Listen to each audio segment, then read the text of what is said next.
The Italian election has put Italy on the brink of becoming ungovernable as it becomes entrenched by a north-south divide, bringing the country to political deadlock, according to an economics expert. Tito Borri, president of the Italian Social Security Agency, said the EU's founding member has been split in half after voters shunned the center-left and vote for center-right in populist parties, with no party receiving enough voters to form a government.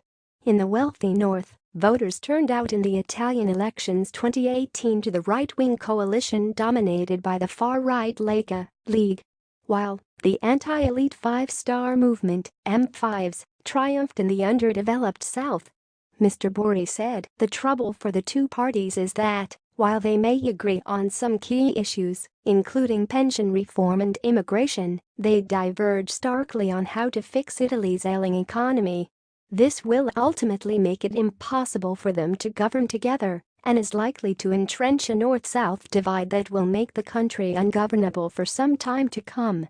Whoever ends up governing the country after the inconclusive March 4 vote will not be able to ignore the gaping chasm, but will face deeply conflicting demands from the two halves of a fractured nation and few funds to remedy the situation.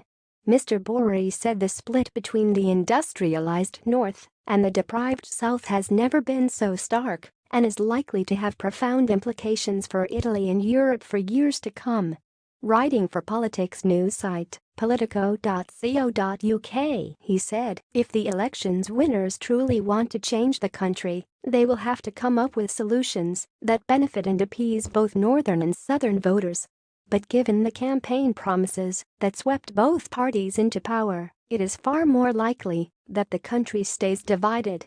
The Mezzogiorno, or known as the South is called in Italian, has lagged the rest of the country for decades, but the recent financial crisis is said to have exacerbated the problem.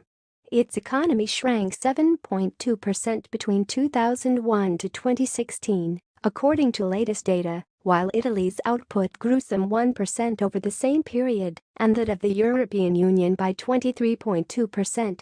Unemployment in the South stands at almost 18% versus 6.6% in the North, with youth unemployment at 46.6%, more than double the level at the top of the country.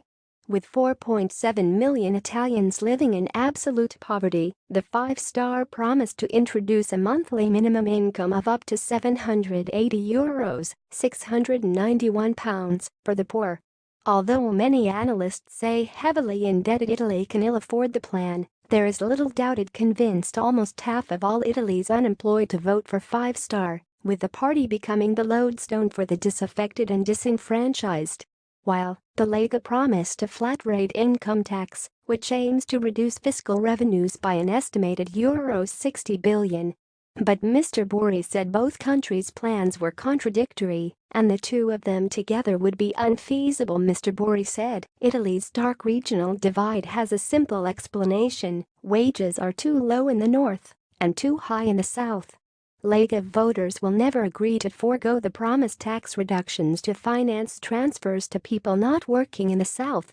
Similarly, the M5s cannot give up their flagship proposal without a rebellion of their southern voters. As a result, the country, and not just the political system, is likely to remain paralyzed and divided for a long while.